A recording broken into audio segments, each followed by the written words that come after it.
They say some souls are saved not by angels, but by stubborn men who refuse to let strangers freeze. This is the story of Emma Walker, who chose death over surrender, and Luke Barron, who found her dying in the snow and gave her something she thought she'd lost forever: a reason to live. Emma Walker had not felt warm in 2 days. Her body moved because it refused to die, nothing more. Hunger made her weak. Fear made her clumsy. Every breath felt sharp in her chest as she stumbled through the high pines. She kept telling herself to stay awake, but her mind drifted like snow in the wind. Then she heard footsteps, heavy, slow, not animal, not ghost. Someone was coming toward her through the storm. She tried to stand. Her legs failed. Her hands shook. Her heart hammered so hard she could taste metal. What kind of man found a lone woman on a frozen mountain? And what would he do when he reached her? Before we go on, tell me in the comments where you're watching from. The storm rolled across the Ironback Mountains with a bite that felt personal. Snow drifted in long sheets across the ridge as Emma pushed herself through the undergrowth. Her dress was torn. Her thin boots were soaked through. Her fingers had gone past, aching into something worse, something numb and frightening. She did not know how much farther she could go. She only knew she had to keep moving. Behind her was Ridgefield. Behind her was the life she had escaped. Behind her was a marriage that had drained every hope she once carried. The whispers, the shame, the cold looks from people who pretended to be kind. She had left all of that behind. And now the mountain itself seemed to ask what she had left to give. Emma's breath came in short clouds. Her lips cracked when she tried to speak even a small prayer. She paused beside a fallen spruce, leaning her weight against the rough bark. Her knees trembled under her skirt. Her bundle of food was almost gone. Her strength was going with it. The wind roared through the branches like a living thing. Emma heard something inside it. A low crunch, a second, a third. Someone was near. At first she feared a wolf, then a bear. Her tired mind raced through old stories she had heard as a child, but no animal walked like this. The steps were slow and sure, heavy enough to sink into deep snow, light enough that each sound felt controlled. Emma tried to rise. Her hands slipped. Snow stung her eyes. Her fear pressed down harder than the storm. A shadow came through the trees. A man emerged from the swirling white. Tall, broad, wrapped in furs and buckskin. Snow clung to his beard and hair. His shoulders looked wide enough to lift an ox. His boots sank deep into the drift with each step. He carried a rifle across his back, and a pack that had seen years of use.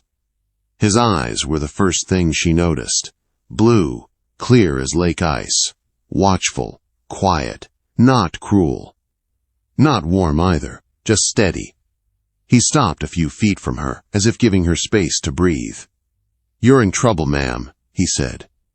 His voice was rough from disuse, but calm. "Storm's turning bad. You keep lying there, you won't last an hour." Emma wanted to answer. Her throat burned. The sound that came out was thin and broken. She tried again, but her words froze before they formed. The man crouched beside her, studying her face. She felt his gaze pass over every bruise, every cut, every tremble in her hands. He did not reach for her. Not yet. He seemed to think before he acted. "You walked far," he said. "Too far for someone dressed like that. Tell me your name." She tried to form it. 2 small syllables. Her lips barely moved. "Emma," she whispered. He nodded once, as if that was enough. "My name's Luke Barron," he said. "My cabin's close." "I'll take you there." Emma shook her head weakly. Pride or fear, she could not tell which, pushed the refusal out of her. Maybe both. "I don't know you," she managed. He lowered his eyes for a moment, then lifted them again. "You don't have to trust me. But if you stay here, the cold will kill you. I'm not leaving you for the wolves." Another gust hit. The snow blinded her. She coughed and felt her strength slipping again. Luke made the decision for her. With one steady motion, He slid his arms beneath her and lifted her, as if she weighed nothing. His chest was warm through the layers of fur. His hold was firm but careful, as though he feared she might break. Emma felt her head fall against him.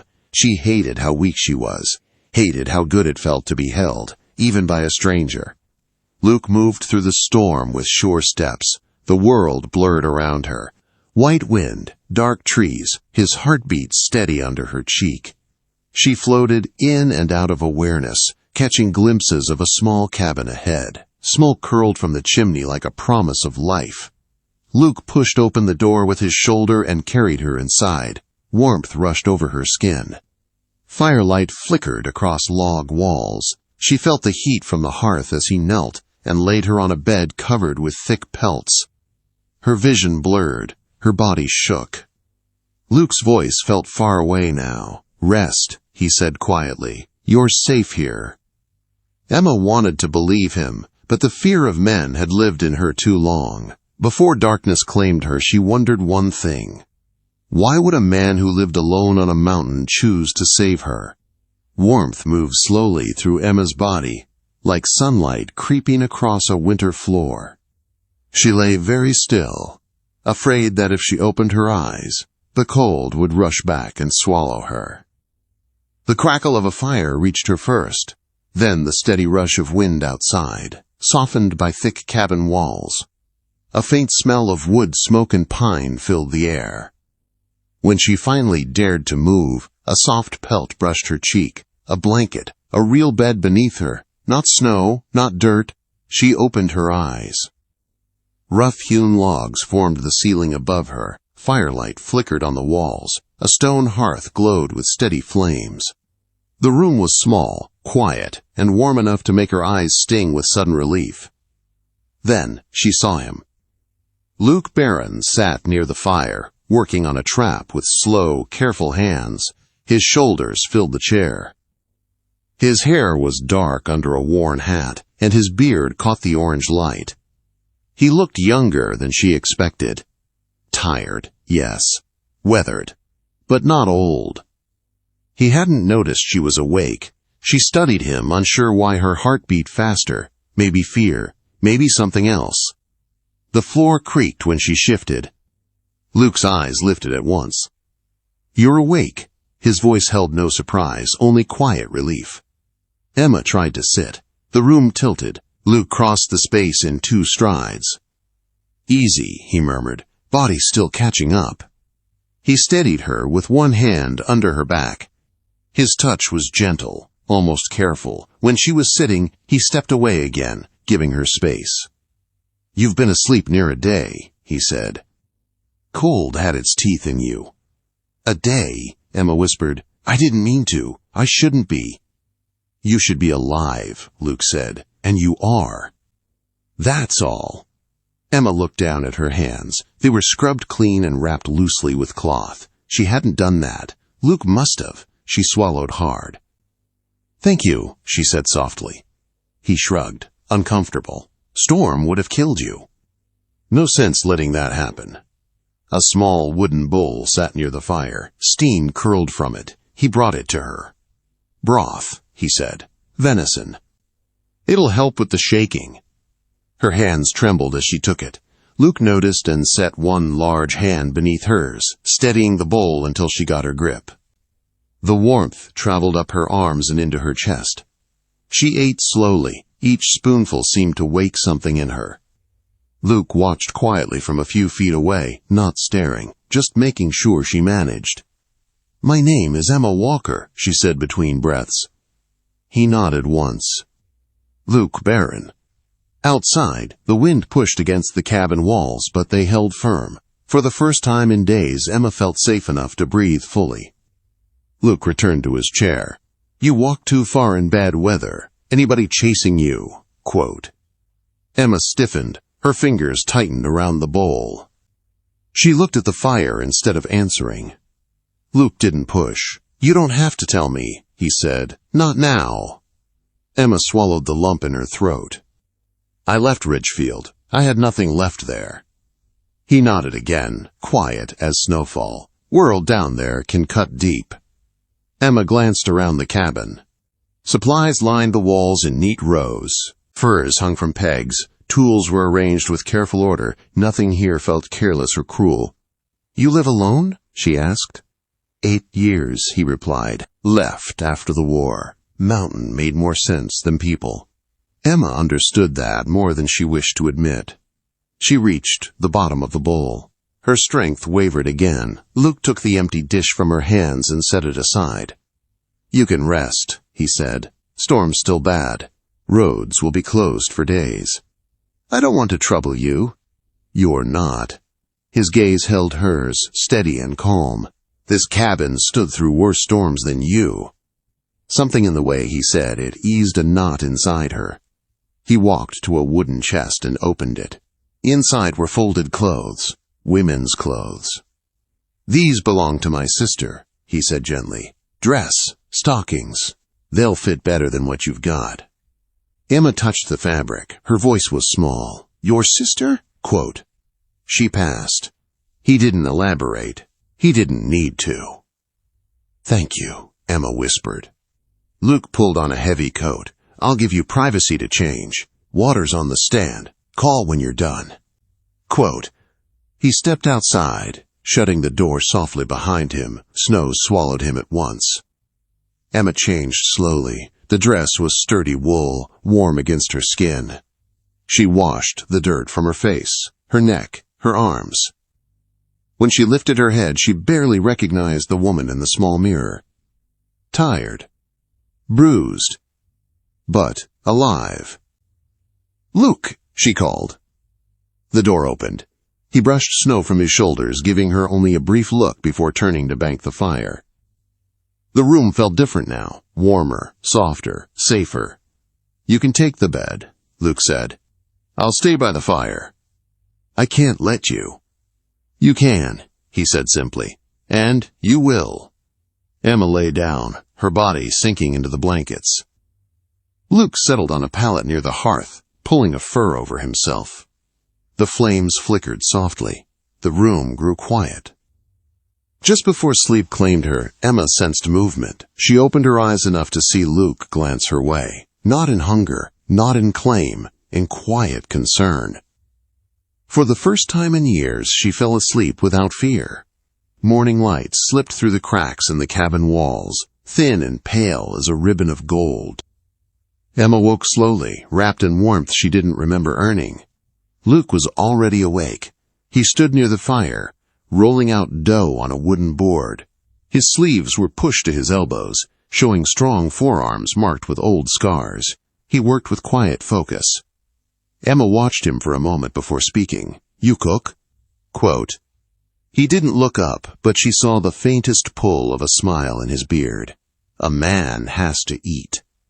The smell of something warm filled the room. Emma sat up, pulling the blanket closer around her shoulders. "How long was I asleep?" she asked. "Long enough." He slid the dough into a cast-iron skillet.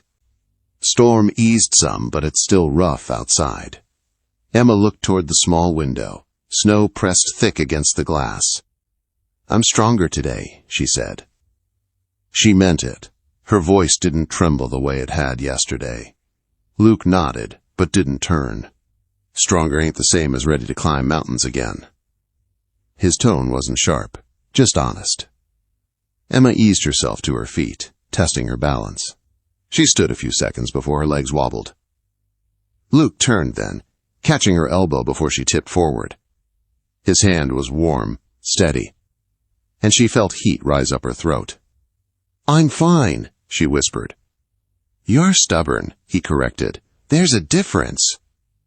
He helped her sit in the chair near the table. His touch was brief but gentle. Luke set a plate in front of her, warm biscuits and a small slice of smoked meat. "You need food," he said. "Your body's been pushed past the edge." Emma picked up the biscuit. It was soft, warm, and tasted of salt and something faintly sweet. Her eyes stung. "You okay?" Luke asked. She nodded, swallowing hard. "It's just, I haven't had a warm meal served with kindness in a long time." Luke didn't ask questions, didn't pry. He sat with her, eating quietly, giving her space to steady herself. When they finished, he cleaned the dishes with the same careful motions he used for everything else. Emma found herself watching him again, puzzled by the calm strength he carried like a second skin. After a while, she spoke. "You asked yesterday if someone chased me." Luke paused, turned. "You don't have to tell me." "I know." Emma breathed in, let it out slow. "But I want to." He sat across from her, elbows resting lightly on his knees, waiting. Emma twisted the edge of her shawl between her fingers. "My husband died a month ago. People in town whispered things, blamed me for his debts, told me I wasn't welcome. I left before they could decide something worse." Luke's jaw tightened, but he kept his eyes soft. "That town sounds worse than the storm." "It was," she said quietly. "Out here, I thought I might find peace. Or at least escape." "You found a blizzard," Luke said. "And you," Emma added softly. Silence settled between them. Not heavy, but warm, like a blanket laid over fresh snow. When he spoke again, his voice was lower. "I won't ask about what came before. You tell me only what you want to tell." Emma nodded. She was grateful for that, more than he knew. A gust of wind shook the cabin. Luke stood, checked the window, then pulled on his coat. "I need to bring in more wood," he said. "Fire won't keep itself." Emma pushed up from her chair. "I can help. You can rest." "I want to work," she said quietly. "I want to feel useful." Luke hesitated, then he nodded once. "All right, but you stay close." Emma wrapped her borrowed coat around her and followed him outside. The cold bit at her cheeks, but the air felt sharp in a way that woke her senses. Luke moved to the woodpile, lifting logs with easy strength. Emma took smaller pieces, stacking them in her arms. She felt clumsy beside him, but he didn't correct her or rush her. "You're improving," he said after a while. "At carrying wood?" She laughed. "At standing," he replied. "At breathing. At being alive." She stopped. The wind tugged at her hair. Something warm settled in her chest. Luke's eyes held hers for a moment too long. Something unspoken passed between them. Then the wind shifted. A faint sound carried through the trees. A distant crack. Not thunder, not wind. Luke's expression changed. "What was that?" Emma whispered. He set down the wood and reached for the rifle by the door. "Something I don't like," he said. He stepped in front of her, blocking the wind, and whatever else waited beyond the trees. Emma's heart thudded once in her chest. Something was out there. Something coming their way. Emma stood very still, the cold biting through her coat, as Luke listened to the forest. The wind whistled through the trees, shaking loose small flurries of snow. At first, she heard nothing unusual. Then another crack, sharper this time, like someone stepping on frozen branches. Luke shifted his stance. His body blocked her from the open clearing without him needing to tell her why. "Get inside," he said quietly. Emma didn't move. "Is it an animal?" Quote. "No," he said. "Animals don't walk like that." His voice wasn't loud or frightened, just steady in a way that made her trust him even more. Another sound drifted through the trees, a faint shout, then silence again. Emma felt her heart lift into her throat. Someone was out there, someone close enough to find this place. Luke glanced back at her. "Inside," he repeated. "Now." She obeyed this time, stepping through the door while he stayed outside a moment longer, scanning the ridge. When he joined her in the cabin, he shut the door quietly, not slamming it, as if he didn't want to give away their presence. Emma stood near the fire, her pulse racing. "Do they know we're here?" Quote. "I doubt it," Luke said. He set the rifle beside the window. "Storm's thick. Sound carries strange. Could be travelers. Could be men from Ridgefield." Emma swallowed. "You think someone followed me?" Quote. Luke didn't answer right away. He banked the fire, checked the latch on the door, and only then turned to her. "You came from trouble," he said softly. "Trouble doesn't always stay where you leave it." Quote. Emma lowered her eyes. Shame and fear tangled inside her chest. "I didn't mean to bring danger to your home." Quote. Luke stepped closer, not touching her, but close enough she could feel his warmth. "Emma," he said, "no one brings danger. Men choose it with their own hands. You're not at fault for what you ran from." Her throat tightened. Her fingers shook a little, and Luke noticed. He always noticed. "You're safe here," he added, a simple sentence, but the way he said it made her breathe easier. He returned to the window, peering through the fogged glass. The woods were still again, no more cracks, no more voices. Emma wrapped her arms around herself. "Do you think they'll come closer?" Quote, "Not tonight," Luke said. "Storm's turning, mountains getting mean. Anyone with sense will look for shelter or turn back." "And anyone without sense?" she asked. Luke looked at her gently. "Then they'll find me first." Something inside her chest pulled tight at that. The thought of him stepping into danger for her made something warm unfurl inside her stomach, something she had not felt in years. Safety, care, and something deeper still. For the rest of the afternoon, they worked around each other in quiet rhythm. Emma mended a tear in her borrowed dress while Luke shaped new kindling. Every now and then, he glanced at the window. Emma did too. As the sky darkened, the storm grew heavier. Snow slapped against the walls in thick waves. The wind howled like a wild thing. But inside, the cabin glowed warm. Emma sat at the table while Luke prepared a simple stew.